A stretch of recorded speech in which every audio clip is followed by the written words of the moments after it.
Hey guys, welcome back to another episode of No Paint No Gains. I'm Ray. In this episode, we'll continue discussing the different bloodlines for the Soulblight Gravelords, specifically focusing on the Vyrkos Dynasty. So just like in previous videos, I want to start talking about the strengths and the weaknesses of what I believe the Vyrkos Dynasty to have. So starting with the strengths, Vyrkos offers a strong Horde and MSU gameplay. If you don't know what MSU stands for, it's multiple small units.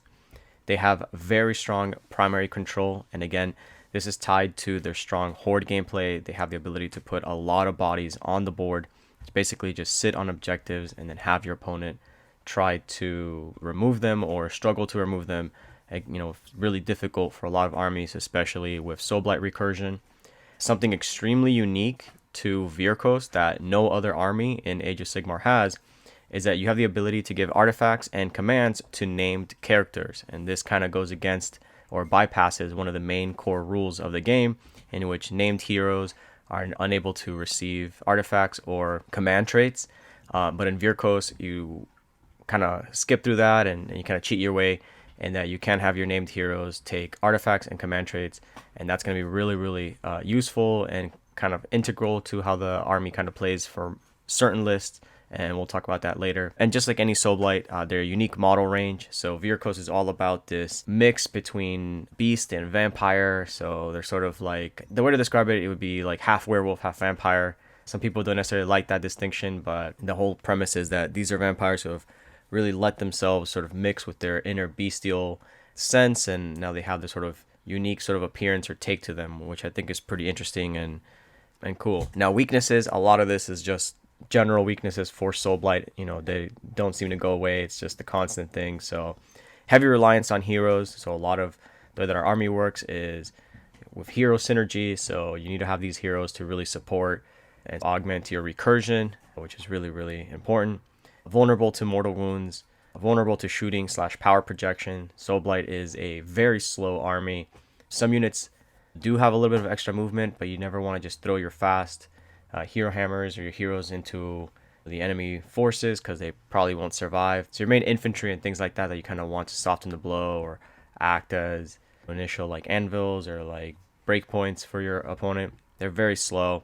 So if you're not able to sort of hold out and make it to the opponent and engage them in melee, you're going to have a tough time. And this is one of my personal opinions here, and this could be a hot take for some people, but I think compared to other bloodlines, Vyrkos doesn't really have a lot of high damage output or like pure damage output.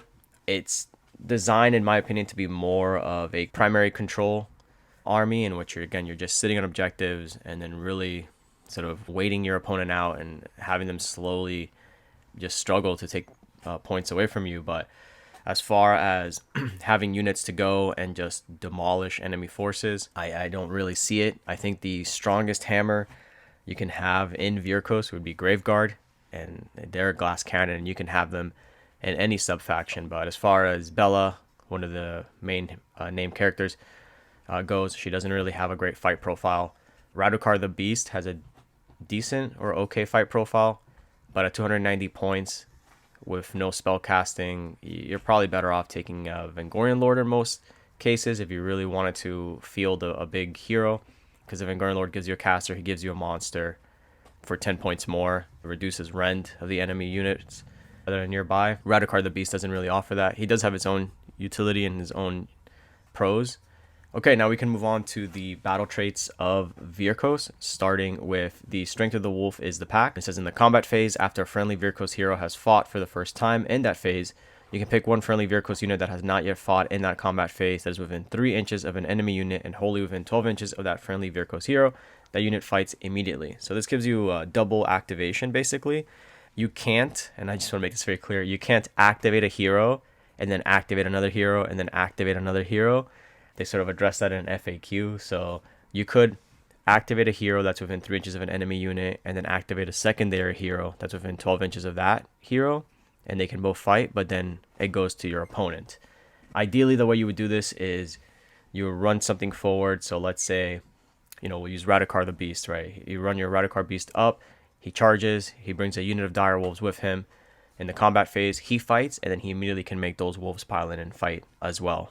And this can apply to anything that gains the Vyrkos keyword. Really, really strong, especially if you're trying to negate or minimize the clapback from your opponent's forces.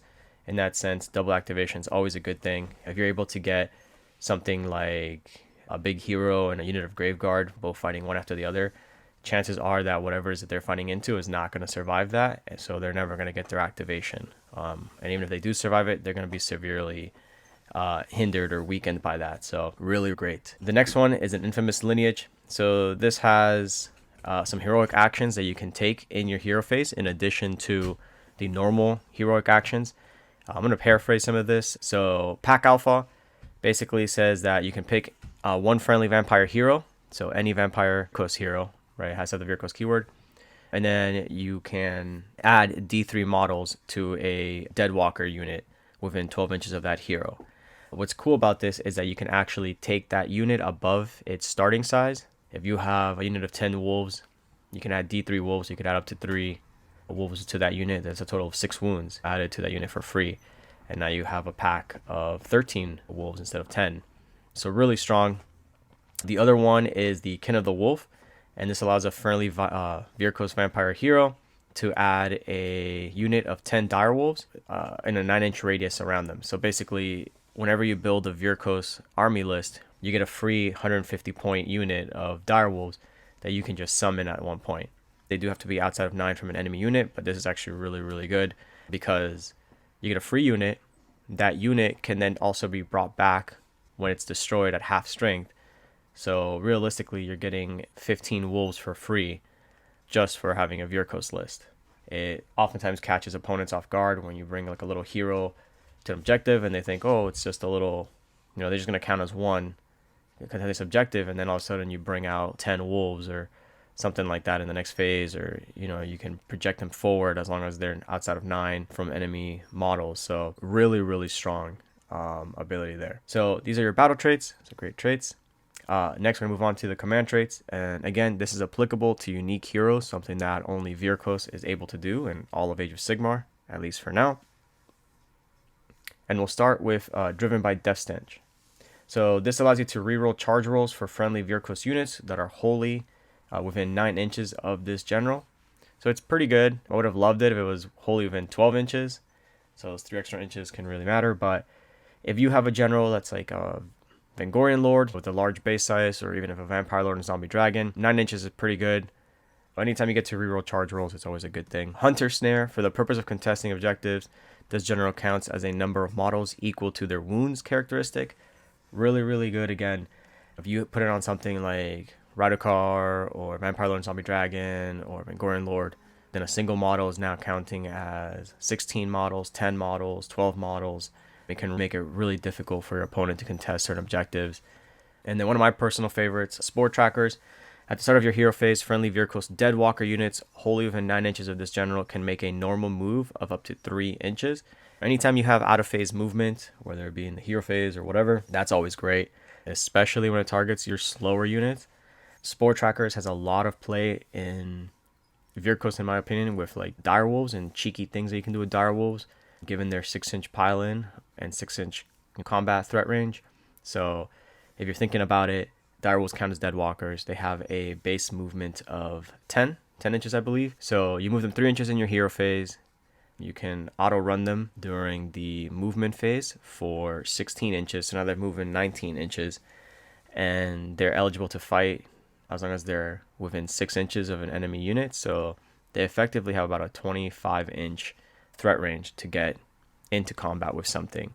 And then when they pile in extra 3 inches. So really, really good if you're trying to tie down some type of like shooting or power projection early on and your opponent doesn't really understand the movement of wolves, and you're pretty certain they're going to survive, so they can eat that Unleash Hell. They can basically just tie them down. You couple that with Bella's spell if you can get it there, or you generate D3 unit of direwolves, and that can be really difficult for your opponent to deal with. Because the command traits, I think they're all pretty viable. I'm not going to rank them on a 1, 2, 3 basis. I basically just think that the ranking depends on your list composition, depending on what you're trying to accomplish with your list and what units you're bringing, and your end goal is that any one of these can potentially be taken and work for you.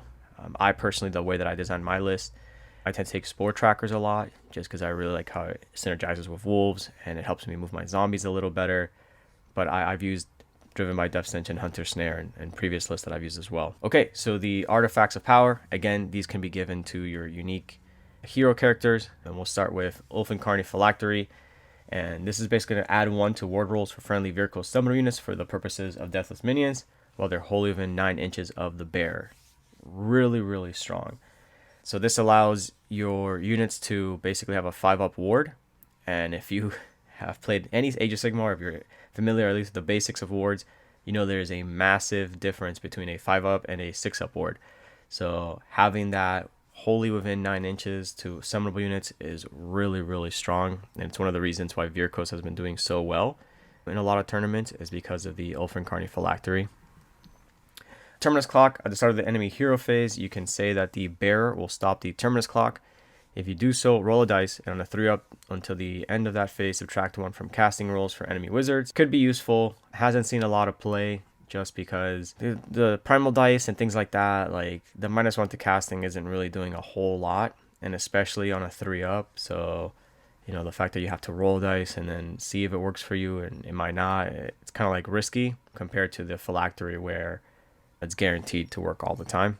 So not their strongest choice for artifacts. And then the last one being the standard of the Ulfenwatch. If the bearer is on the battlefield, you can roll a dice each time your opponent spends a command point. On a 4-up, you receive 1 extra command point. That one's pretty good. Granted, it isn't a 4-up, so you have a 50% chance of getting that. But every time people use a command point, you have a chance to generate a command point. I think it's just great, especially because I think Vyrkos, you definitely want to have at least 1 command point at the end of every phase, so you can use it for Inspiring Presence. You don't want to start losing your, Hoarder MSU units too fast or too quickly. So that definitely has some play going on to it. In my personal opinion, the ranking is going to go Ulfencarni Phylactery number 1, Standard of the Ulfenwatch 2, and then Terminus Clock 3. I've run lists where I take both Ulfencarni Phylactery and Standard of the Ulfenwatch just so I can have both benefits there and I can see how that works out. And it's worked out pretty well, but definitely Ulfencarni Phylactery is in 99% of the Vyrkos list that you see nowadays. It's just so strong.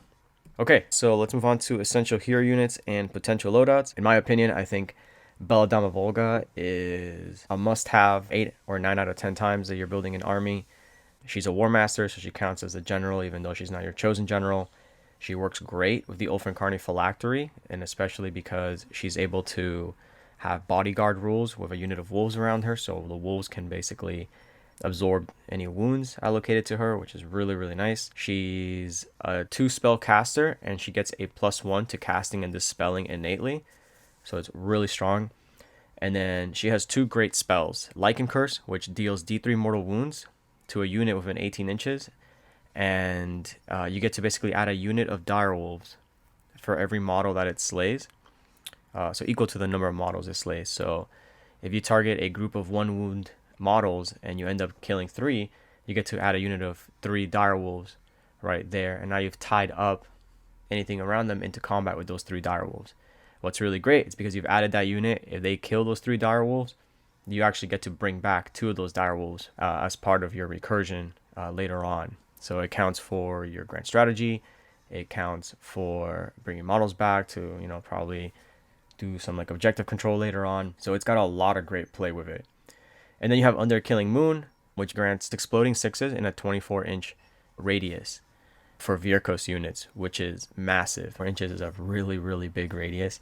And more likely than not, all your Vyrkos units are going to have that exploding 6s. And it benefits her too, because she is within that 24-inch radius. She has the hunger like all vampire units. And like I mentioned earlier, she can pass off wounds to direwolves that are within a 3-inch radius and a 3+. I love to take her with the Ulfencarni Phylactery and just have her in a pack of wolves instead of acting as support, casting spells, providing that Underkilling Moon, exploding 6s aura. Just overall a great piece. Next is going to be a Necromancer. So Necromancer works really great as another chosen general. He's an Entorian Locust in the current battle season.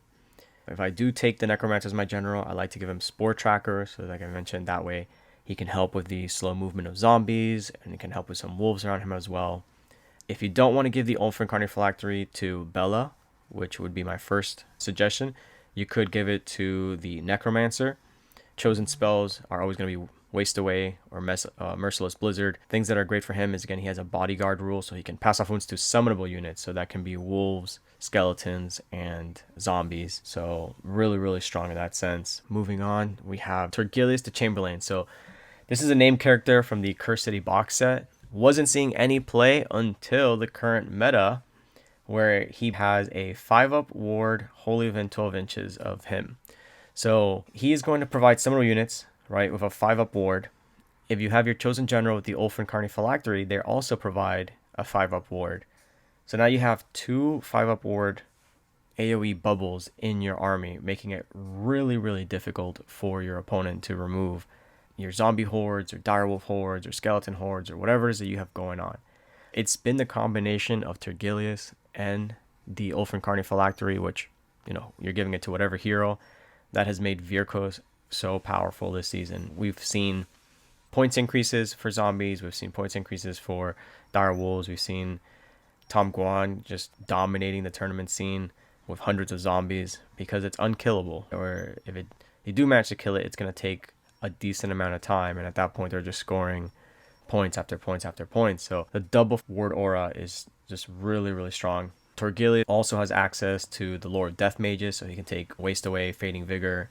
Unfortunately, he doesn't get Hoarfrost or Blizzard because he is a named character. But he surprisingly has a pretty decent shooting attack in his profile, so you have that going for you, which is nice. Another thing that we can see is the Regular Foot Vampire Lord. I've talked about this guy in the past. He's basically a staple in almost any Soulblight list. He's a great support hero in Lentorian Locust. He's a great wizard choice for Hoarfrost or Blizzard. He can add +1 attack to melee weapons for summonable units wholly within 12 inches, which is fantastic.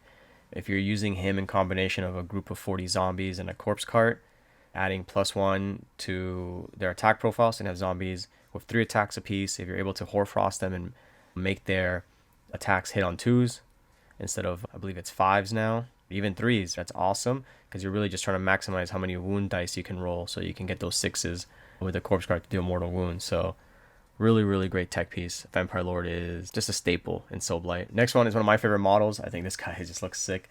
It's Gorsov the Gravekeeper.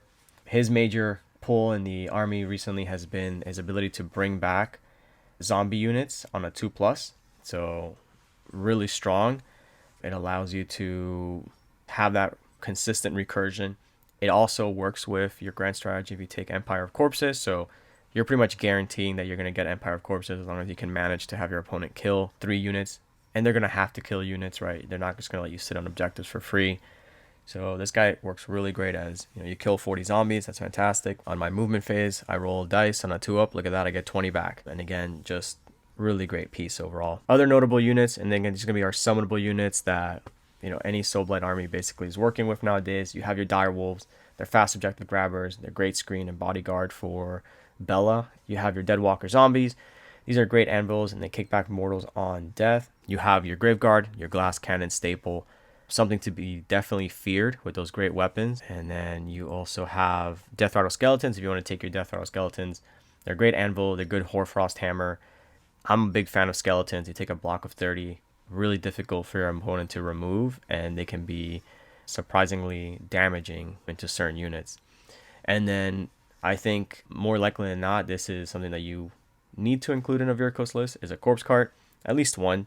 It gives you +1 to casting and an aura for your wizards, and it allows zombies to deal mortals on 6s to wound. So really maximizing zombie damage, because if you're going to take a lot of zombies, you want to make sure that they're actually doing something just besides dying. So zombies will then be dealing mortal wounds, possibly on death, and then on 6s to wound, which can be really, really great. Okay, I like to include a little buying guide whenever I do these videos. Unfortunately for Vyrkos, you don't have a lot of great choices, and just the way that the army meta is sort of panning out, you're going to spend a little nice chunk of change trying to get a Vyrkos army going.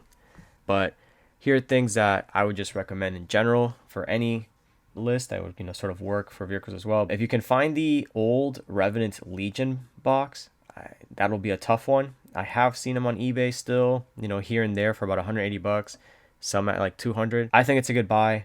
You're gonna get 5 Blood Knights, 20 Death Rattle Skeletons, and then Vengorian Lord and 40 Dead Walker zombies.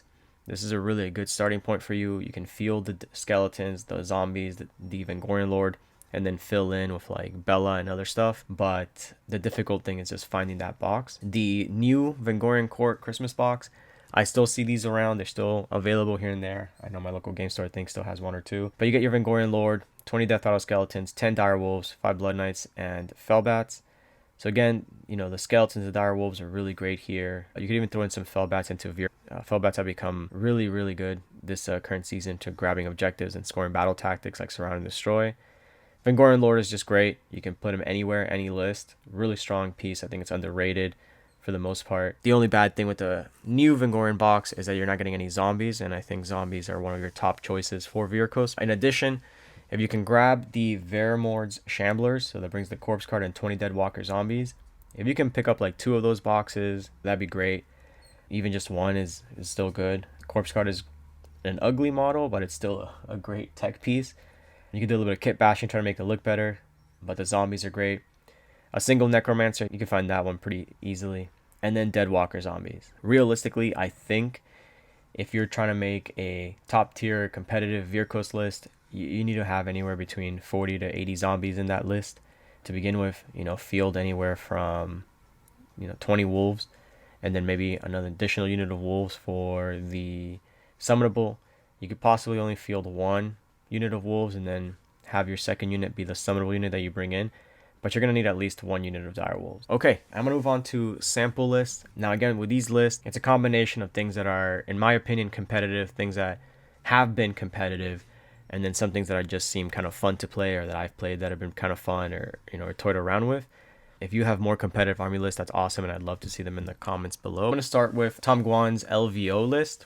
Kinda. The reason I'm writing kinda on this is because at the time of recording, we finally had the Battle Scroll update come out. It was long overdue, many months behind schedule, but it finally came out, and we had a bit of points changes that made Tom Guan's original LVO list, which he did very well with, not work anymore, and that's just because of the corpse cart point increases. But looking at Tom Guan, the Zombie King, his LVO list was Grand Strategy, Empire of Corpses, Triumph Inspired. He had Torgilius the Chamberlain with Fading Vigor, a Necromancer with Waste Away, a Vampire Lord with Hoarfrost, and then Gorslav the Gravekeeper, who was his chosen general, with Spore Tracker, and the Ulfrincarni Phylactery. You have Gorslav and Torgilius both providing a 5-up ward aura to their summonable units. And then as far as units, he had 1 reinforced unit of Dead Walker Zombies, 1 reinforced unit of Dead Walker Zombies, another reinforced unit of Dead Walker Zombies. So that's 3 units of 40 zombies. He had, originally in his list, he had 2 units of Dead Walker Zombies, so another 40 Dead Walker Zombies, and a unit of Dire Wolves. Thanks to the point changes, you had to drop 1 unit of Dead Walker Zombies, and then 2 corpse cards. If you're really keeping track of, how many wounds or what's happening here, he has 120, 140 zombies. He's got 2 units of dire wolves, because remember he can summon 1 unit of dire wolves in, and he's got 2 corpse cards. So the idea here is that you basically have the corpse cards providing that +1 to casting for the hero characters, they providing that mortal wound aura for the zombies. So he's going to have that support on the big blocks. He's going to have Gorslav sitting in the back, providing that aura, and then bringing back zombie units when they die on a 2+. The Vampire Lord's going to provide that +1 attack to the zombie units, and with the Hoarfrost, he can have them hitting on 2s. So if you have 2s to hit on 3 attacks apiece, 40 zombies, you're not going to get all 40 fighting, but you can get 2 rank fighting, so you at least get 20 zombies fighting into something. So you can think about it as 20 zombies, 3 attacks apiece, hitting on 2s, and then whatever goes through, they're mortals on 6s because of the corpse cart aura. That can be pretty devastating, and then whatever survives and claps back, then he starts removing, and they can deal potential mortals on a 5-up back to whatever's attacking them in melee.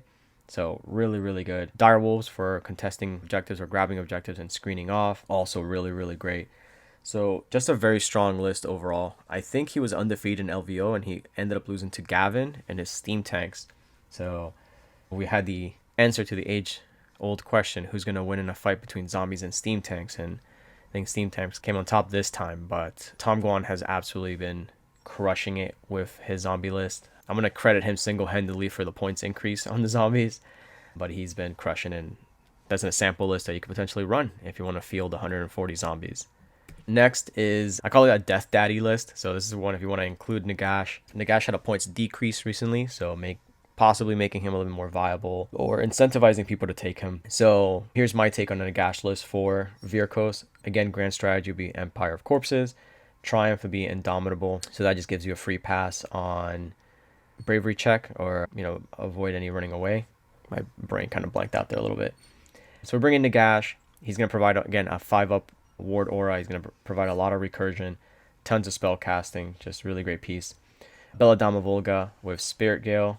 There's a typo there. Spirit Gale? It's Spirit Gale. Soul Pike, Spore Tracker, or Hunter Snare for your command trait, whichever one you like.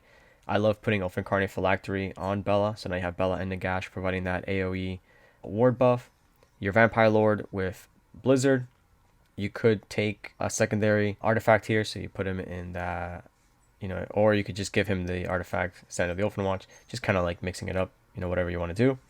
Then 3 units of Deadwalker Zombies, Dire Wolves, and then I like to take the Spell Portal and Maelstrom in here, just so we can have some shenanigans with Nagash, or even Belladama, you know, projecting the Spell Portal forward and then using her Lycan Curse right through there to really start, you know, hammering down the enemy units and converting them into Dire Wolves and creating a little bit of chaos in their deployment zone if you get to go first. I want to make it clear that I understand that I have 2 models here with a artifact. It's just you would pick, you know, either Elf Incarnate Phylactery or Standard of the Elfin Watch, depending on what you want it to run. If you are choosing the Elf Incarnate Phylactery for Bella, then you're not obviously giving the Vampire Lord an artifact. That's just to give you an example. Okay, so the next one that we have here, another sample list, I call it the Zombie Trail Mix. And then this is just going to be like a mix of different units, but it involves zombies still as the centerpiece. So Empire of Corpses is your grand strategy, Triumph and Dom. You're still taking Bella with Spirit Gale or Soul Pike and giving her the Elf Incarnate Phylactery. You have the Vampire Lord of Blizzard or Hoarfrost, Necromancer Waste Away, and then Tergilius with Fading Vigor. Here we're really capitalizing on that double, right, 5-up ward aura from Bella and the Phylactery, and then Tergilius from his built-in ability. We're taking 2 reinforced unit of Deadwalker Zombies, so that's 40 zombies each. We're taking an additional unit of zombies, so we're fielding 100 zombies.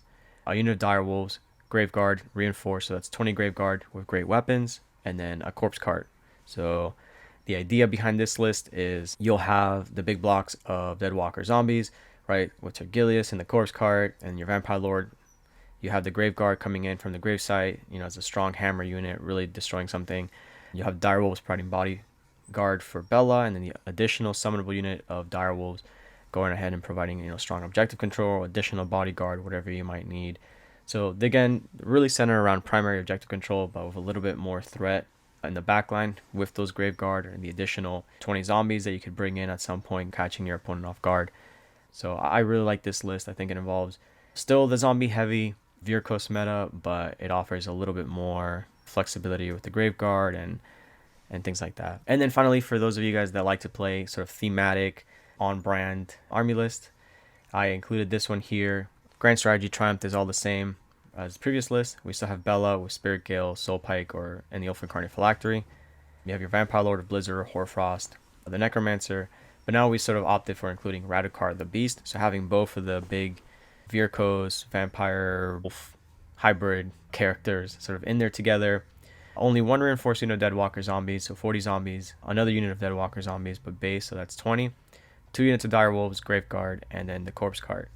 So this one realistically fields 3 units of Dire Wolves, so really focusing in on those Dire Wolf units. You know, 2 from your base army, and then the third one you can summon in.